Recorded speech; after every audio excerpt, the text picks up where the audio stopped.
memastikan bahwa operasi atau layanan pada KPPN tetap berjalan dengan standar sebagaimana mestinya. Saya memanfaatkan kesempatan kunjungan untuk berdialog dengan satuan kerja yang dilayani untuk mendapatkan gambaran apakah proses pencairan anggaran pada akhir tahun berjalan lancar. Momen akhir tahun ini krusial, terutama untuk wilayah kerja DKI Jakarta, karena menangani 70% dari alokasi belanja pemerintah pusat terhadap APBN.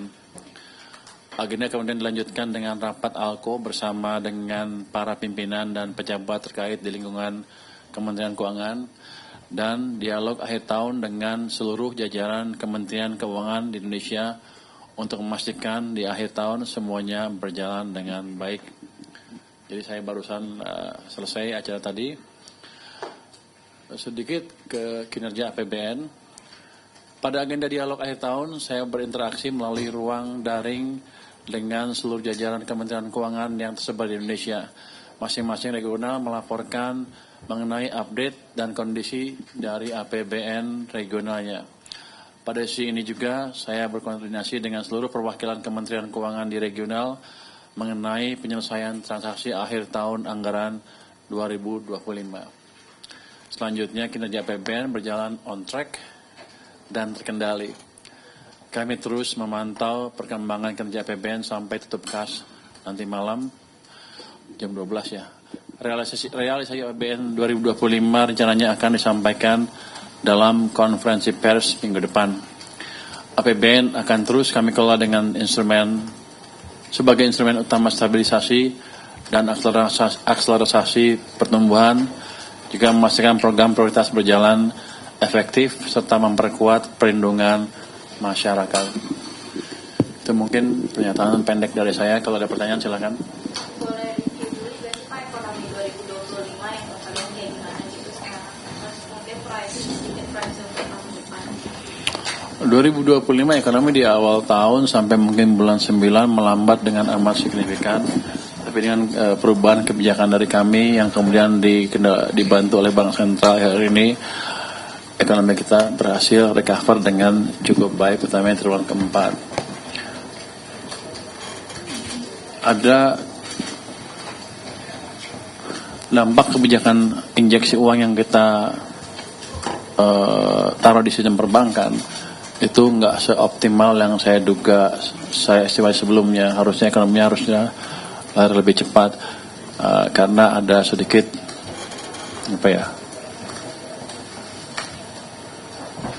ketidaksinkronan kebijakan antar kami dengan Bank Sentral yang sekarang sudah dibereskan. Jadi 1 bulan terakhir sudah amat baik.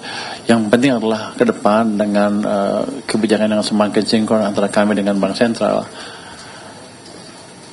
ekonomi kita akan tumbuh lebih baik dari sekarang. Tahun 2026 sih, 26 tahun depan, 2026 harusnya pertumbuhan 6%, seperti yang saya bilang sebelum-sebelumnya, tidak terlalu sulit untuk dicapai. Cukup. Kalau proyeksi 2025 berapa Pak? 2025 kita sekarang masih angka untuk triwulan keempat di atas 5,5%, full year-nya sekitar 5,2%. Pak, kalau untuk tahun depan tadi Bapak bilang 26% itu upaya apa Pak yang mau dilakukan Bapak? Upayanya ya pertama ya fiskal dibelanjakan dengan cepat di awal tahun udah mulai jalan tuh. Terus kami sinkronin kebijakan moneter lebih baik dengan moneter ya, bukan saya intervensi ya. Kita komunikasi lebih baik dengan Pak Gubernur dari Bank Sentral. Kemudian seperti Anda lihat kan, deposit online mulai disidangkan walaupun baru 1 kali kan. Tapi saya di situ sudah bisa ngeliat deh kira-kira problem yang dihadapi pebisnisnya apa sih. Nanti ke depan akan semakin sering tuh sidangnya seminggu sekali kan, mulai minggu depan ya. Harusnya itu akan pelan-pelan kita hilangkan hal-hal yang menghambat bisnis para pelaku usaha di sini. Ya depannya asing juga udah melihat tuh kebijakan itu, mereka ngelihat dan kelihatan semakin optimis. Udah banyak akan mengadukan dari luar negeri, Singapura dan negara-negara lain yang pengusahanya punya investasi di sini. Beberapa sudah masuk kali. Jadi saya yakin dengan kalau itu jalankan dengan konsisten, iklim investasi akan bergerak semakin baik. Saya mau bilang drastis berubah kan nggak mungkin, harusnya makin baik. Nanti peraturan-peraturan yang mengganggu kita akan deteksi dan kita akan perbaiki secepatnya. Jadi itu aja sudah cukup untuk tumbuh 6% atau lebih. Pak Pegaya, tadi kan rapat ALKO ya Pak, mungkin bisa dikasih bocoran dikit Pak kondisi penerimaan pajak kita di tahun ini gimana Pak? Penerimaan pajak kita. Kan nanti akan diumumkan minggu depan ya. Gini, pajak seperti yang Anda lihat sebelum-sebelumnya berada di bawah target yang di APBN.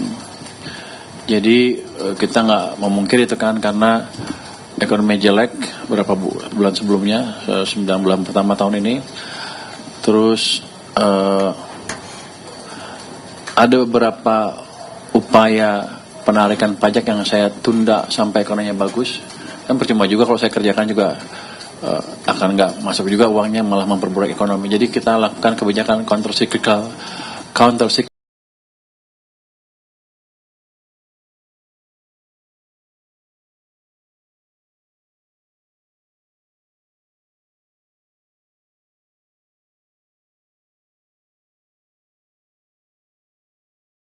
Akhir triwulan sudah akan lebih terlihat dengan lebih jelas bahwa ekonomi kita memang bergerak ke arah yang semakin cepat.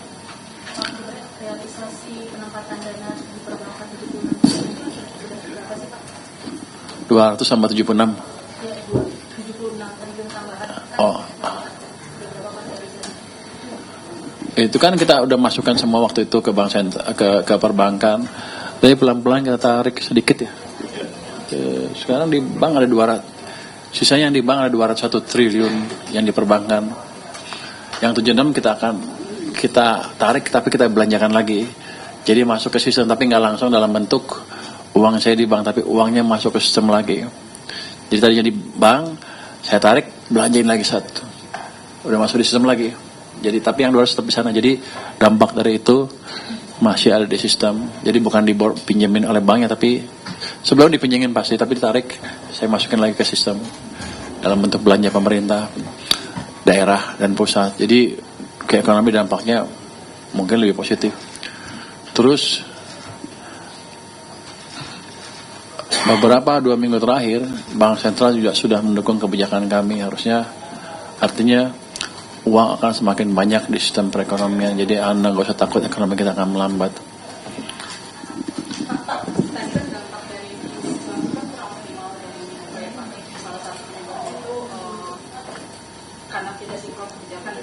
Boleh ngomong?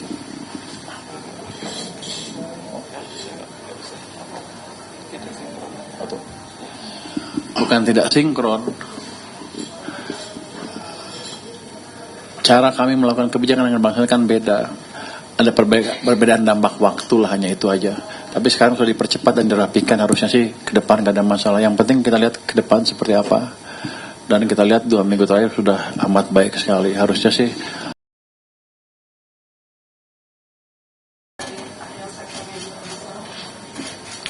real sektor bermasalah. Ketika sebelumnya nggak ada uang di sistem, sebelumnya ya jelas real sektor ada masalah kan. Tapi kalau Anda lihat waktu di sidang yang pertama kita debottlenecking, ada kan perusahaan tekstil yang nggak bisa dapat pinjaman dari bank, padahal semuanya siap dan pembelinya ada, agunannya ada, tapi dia nggak bisa pinjam bank lagi, uang di bank. Ya itu indikasi bahwa di perbankan waktu dia itu ya likuiditasnya belum cukup. Tapi ke depan kan kita betulin yang tadi kita masukin lewat KUR, harusnya sih udah jalan ya. Kan saya akan cek. Jadi kondisi ke depan akan berbeda. Jadi saya sekarang bisa ngomong dengan lebih yakin bahwa tahun depan 6%. Walaupun di APBN 5.4 ya, saya akan paksa dorong ke 6% dan probability itu terjadi semakin terbuka lebar karena kami semakin sinkron dengan Bank Sentral.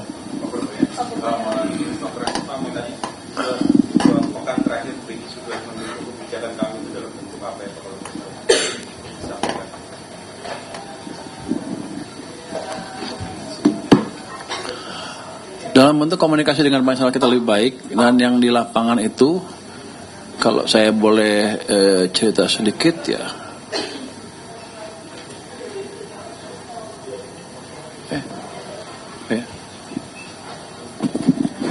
bahaya susah banget nih. Kalau Anda lihat base money atau M0 yang saya sudah sering sebut, harusnya sekarang udah tumbuhnya udah double digit lagi menuju ke arah 13%. Sebelumnya sampai turunkan ke, tadi dari ketika saya injek ke 13, turun ke 7, turun ke 6, ke 5, sekarang udah berbalik. Mungkin di atas sekarang udah 13% lagi. Jadi itu menunjukkan kontribusi yang real dari Bank Sentral ke perekonomian.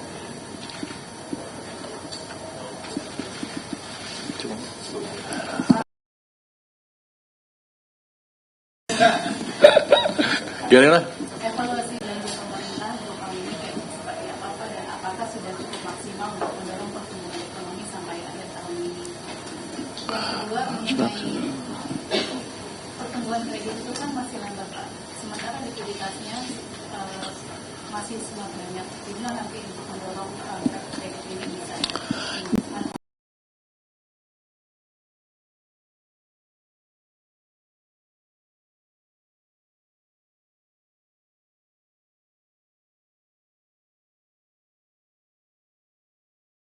Presentasi minggu depan, tapi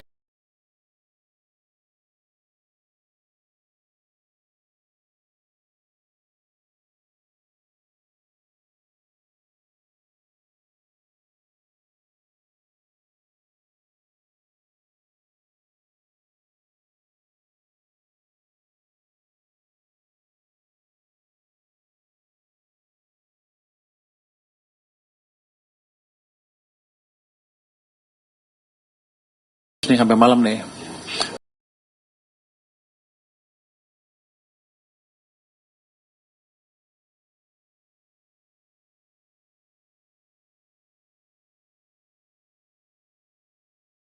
Nanti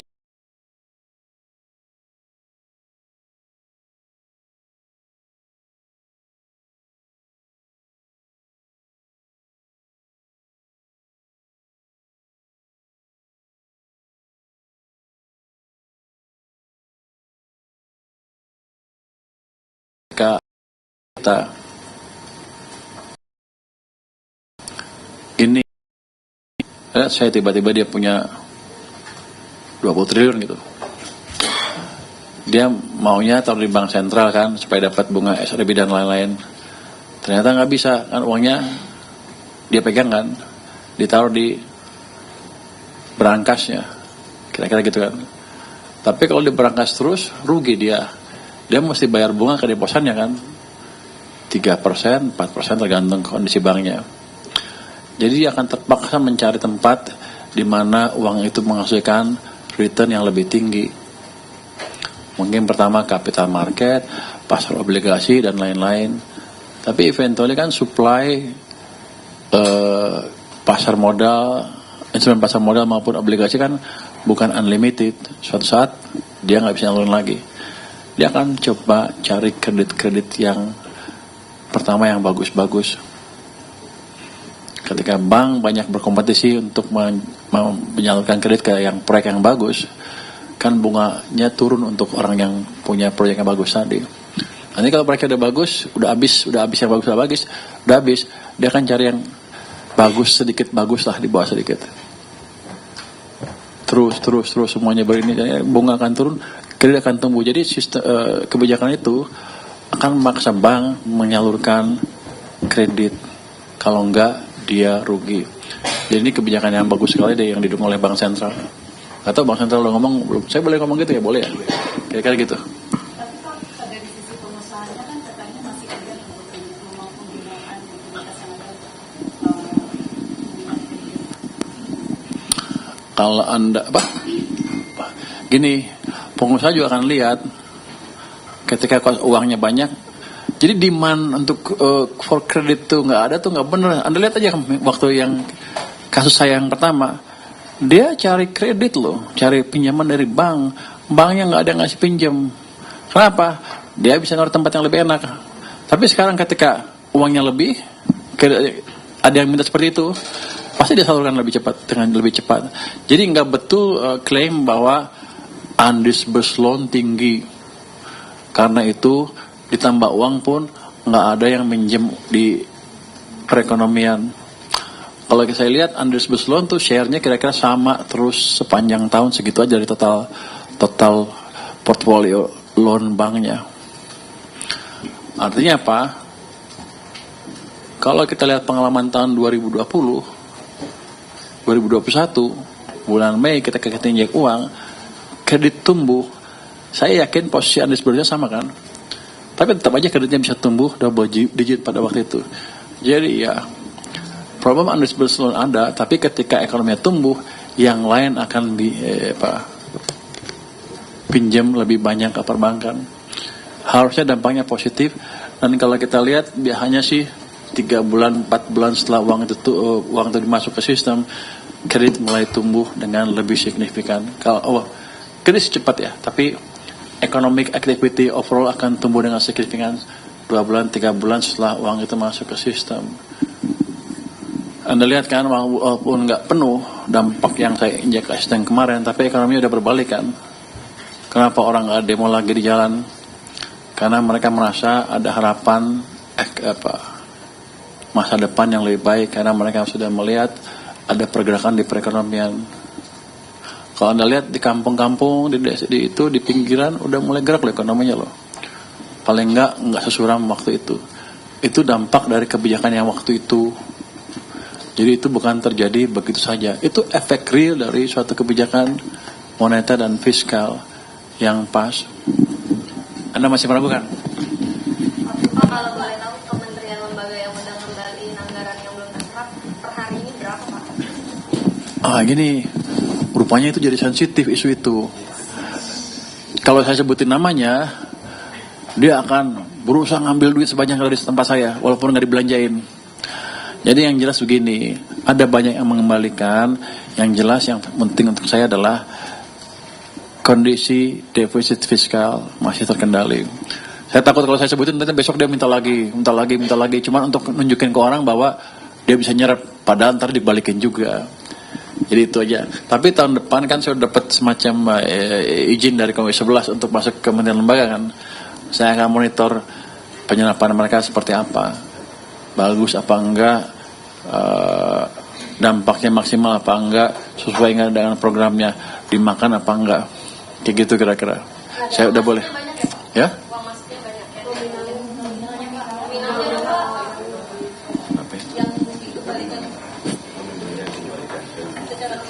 Oh jangan dulu. Ada kita angkanya.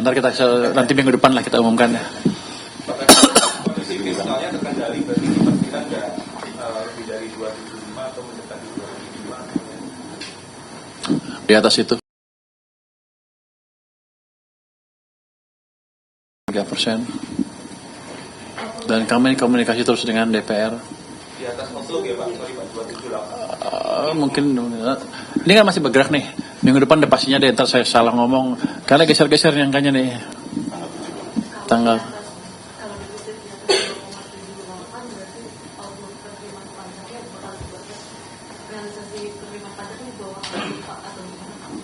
Ya, di bawah outlook kira-kira.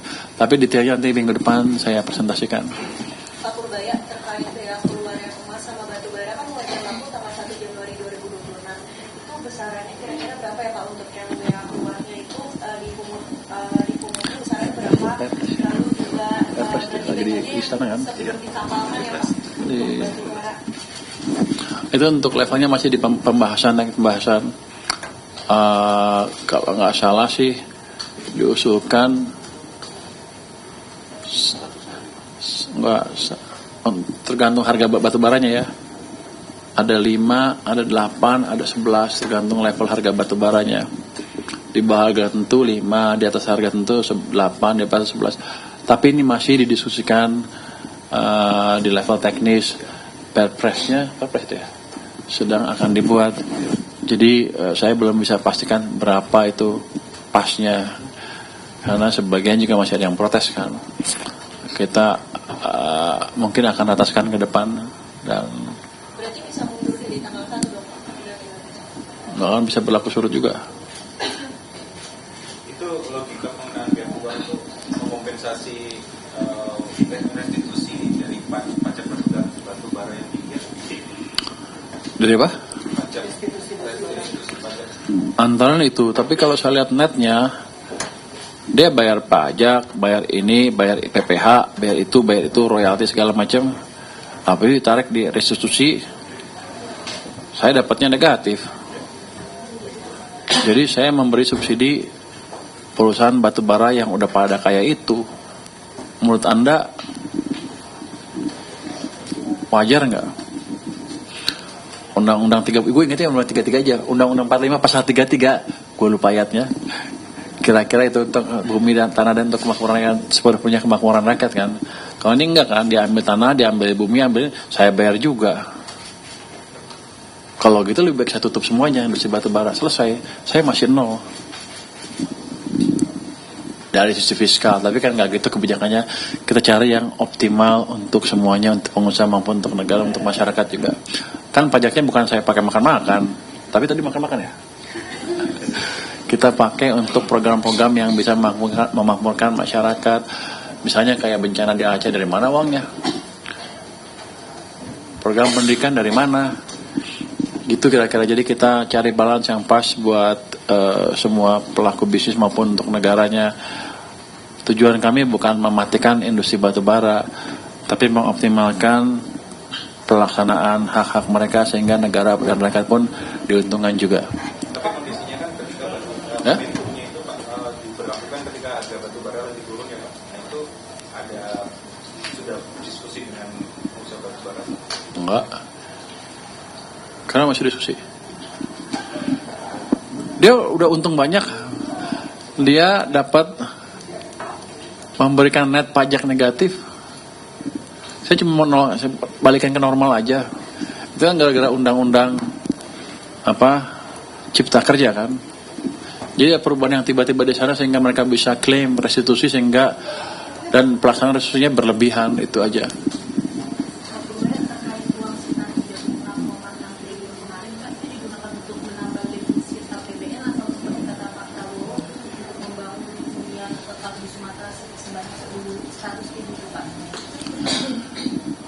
Ketika uang masuk ke rekening saya udah nggak bisa dibedakan kan yang mana.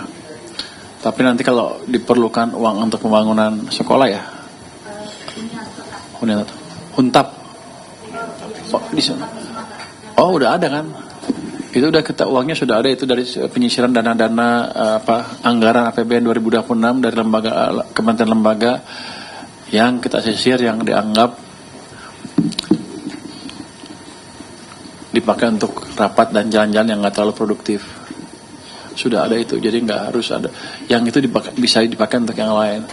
Tapi untuk saat ini ya itu mengurangi APBN kita, defisitnya. Pak, mau nanya soal penguatan pajak marketplace belum bakal berjalan di 2026 ya? Pajak apa? Pajak marketplace, Pak. Pajak marketplace dengan 0,5. Nanti kita lihat 0,5. Iya. Nanti kita lihat kondisi perekonomiannya. Kalau membaik, ya seperti saya bilang tadi kan, kalau membaik dulu ya, saya selalu bilang gitu kan. Ketika ekonominya masih lemah, nggak akan kita tarik. Tapi kalau udah kuat, ya kita pertimbangkan untuk ditarik. Dengan ya pada waktu itu kan harusnya kalau udah bagus seperti itu, orang juga ditarik pajak nggak kerasa amat karena mereka income-nya juga kenceng. Pak, soal realisasi anggaran KL ya Pak, apakah bisa dijabarkan 3 top 3 KL dengan realisasi anggaran tertinggi di 2020? Itu nanti minggu depan detailnya itu minggu depan. Sebenarnya ada isu kalau Kementerian Pertahanan tuh anggarannya itu udah jauh di atas dari yang dianggarkan. Kapan? Tahun ini? Tahun depan? Iya tahun ini. Oh. Sama mau nanya juga Pak soal Kita nggak akan buka per departemen kali detailnya. Nah, harusnya nggak seperti itu. Karena ada beberapa tempat yang sensitif dalam pengertian sensitif aja. Susah gue nanti kalau saya bilang nanti jangan ketahuan jadinya. Ya saya sih nanti saya akan lihat seperti apa. soal target itu kan tadi disebutkan pajak di bawah target APBN. Nah. Dampaknya ke realisasi defisit itu apakah benar dan bagus 3 Terus dengan realisasi penerimaan di bawah target yang tahun ini, gimana ke target 2026, apakah masih menantang? Oh 2026, jadi gini, 2025 ditanyakan tahun depan, minggu depan akan saya jelaskan. Kami jelaskan ketika income-nya turun kita melakukan efisiensi di sana sini, tapi bukan asal potong semuanya. Yang nggak perlu belanja kita kurangin, gitu aja. Ada beberapa tempat yang biasanya foya-foya kita pelototin, dia ngembalin uang banyak loh. Jadi ya itu yang kita lihat. Mungkin sebelumnya nggak tahu mau dihabisin gimana mereka, tapi kita liatin terus, kita monitor terus, akhirnya mereka tahu kita nggak main-main, dia dibalikin cukup banyak.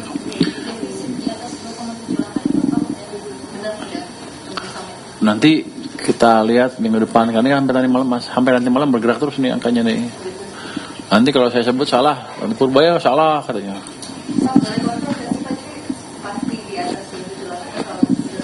Nggak tahu, masih kita lihat, akan kita lihat. Nanti tanggal 7 Minggu depan akan kita jumpa pers. Nanti kalau di atas nanti yang jumpa pers, Pak Wamen aja. Hah? Ya, nonton.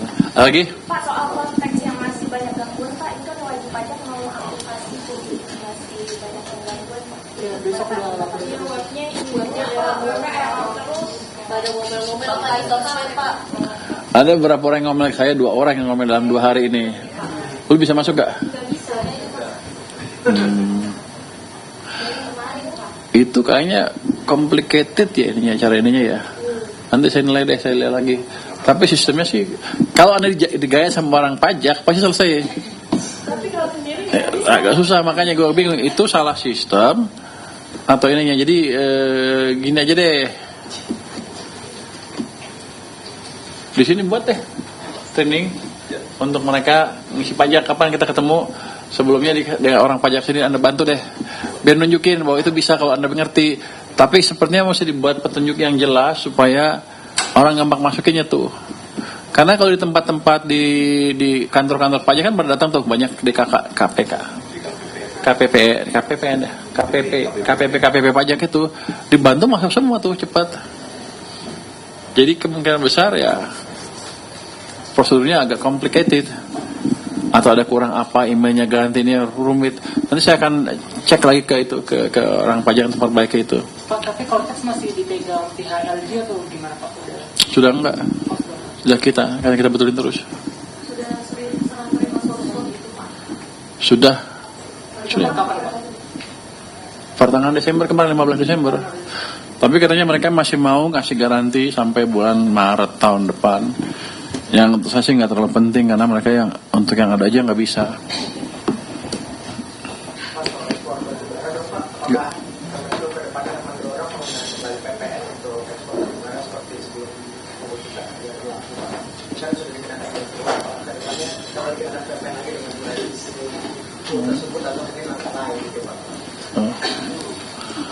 Anda nafsu amat. Gua kasih pajaknya dia udah 1.000, tambah lagi PPN, tambah itu. Nanti kita cek deh seperti apa yang terbaik ya. Tapi yang sekarang langkahnya itu biaya ekspor aja. Pak, kemarin kan Bapak ketemu sama Bu ini sama Bu Merpan. Itu ya Merpan MB, apakah ada bahas tentang terkait kenaikan gaji ASN juga Pak? Atau gaji tunggal atau gaji single salary? Karena kemarin kita tungguin nggak ada. Iya. Dia ngomong apa dia? Dia kan turun sel.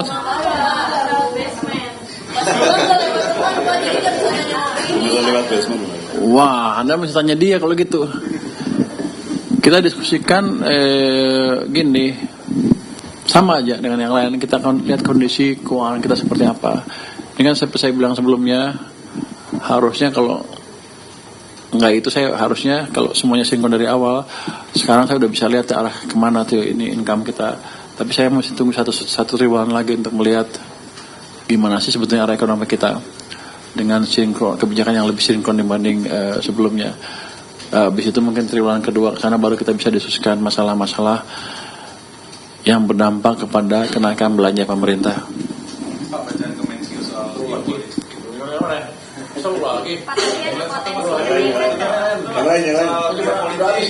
China Taiwan itu kalau ngefek ke 2026 gimana Pak? Terus kemudian Rusia Ukraina kan juga belum pasti. Yang kalau bacaan Kemenkyu itu politik depan gimana? Kalau geopolitik itu hal yang di luar kendali kita. Ya kita bisa anggap kalau Cina pasti nggak akan pernah. Kalau hitungan saya ya, Cina kan orang pintar tuh.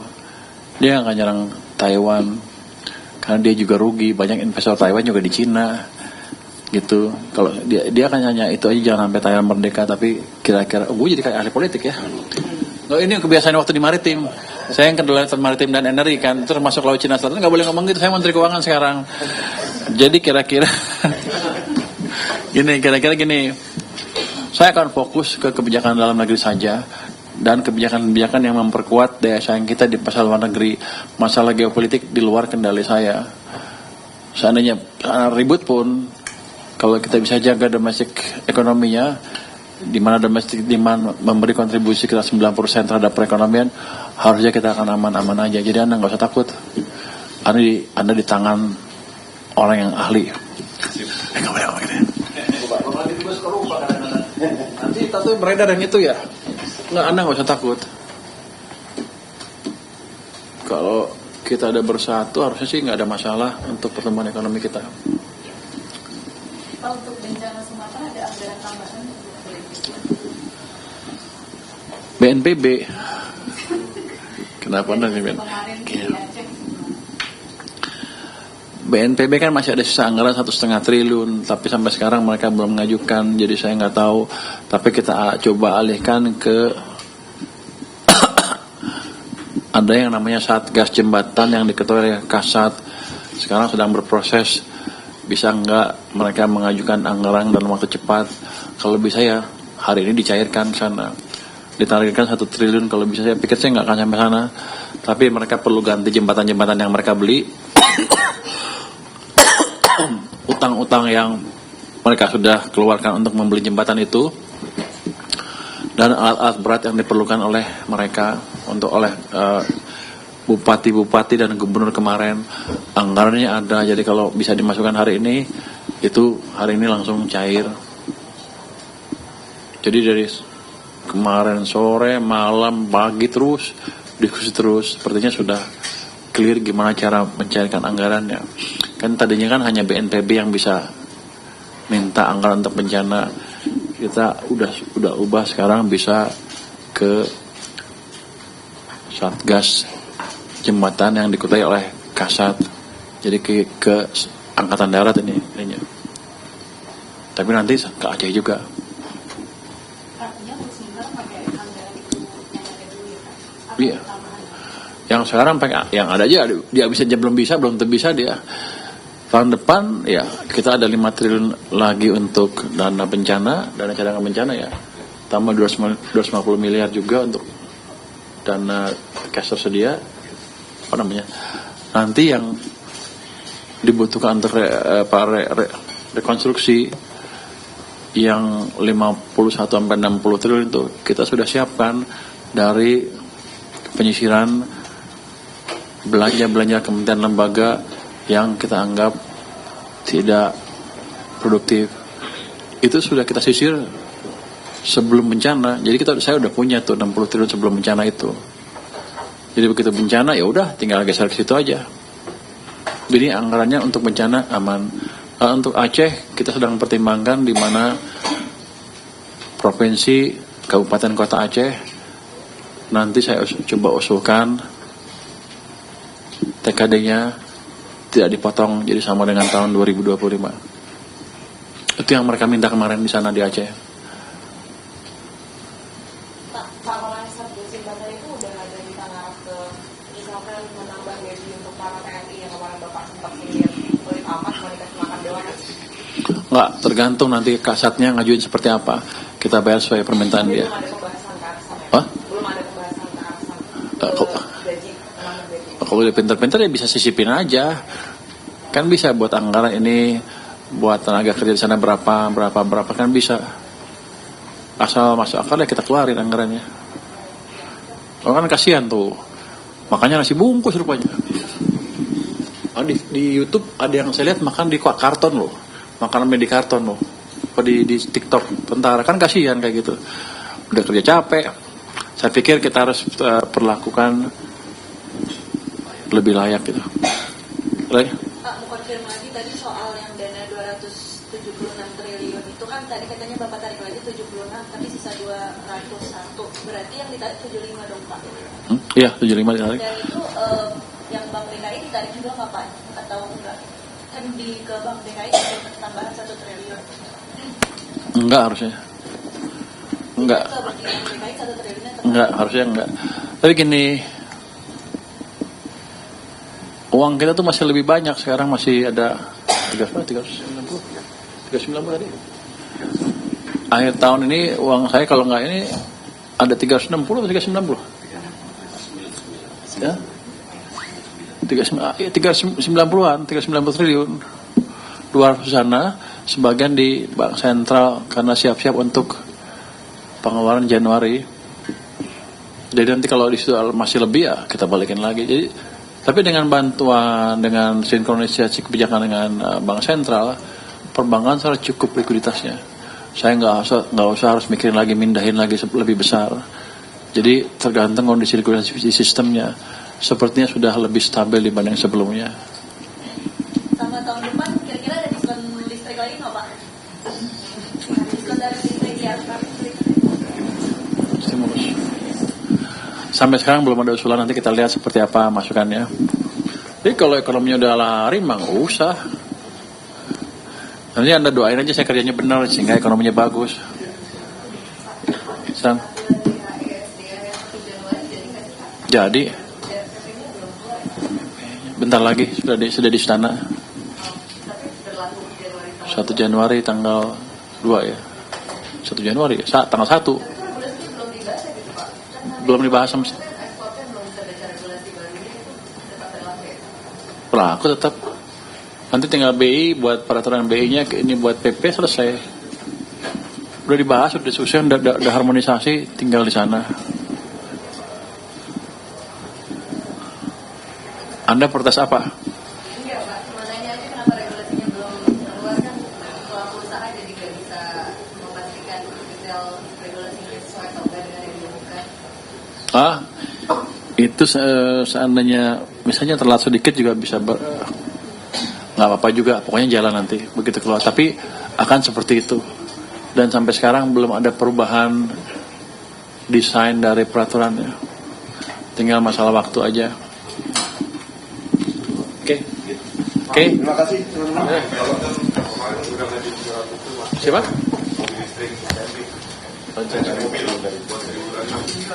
Industri otomotif ya. Udah baca belum? Udah ada pembahasan gitu? Belum. Nanti saya akan diskusi sama mereka dulu. Tapi belum saya bahas internal. Terima kasih semuanya. Assalamualaikum warahmatullahi wabarakatuh. Selamat tahun baru Pak.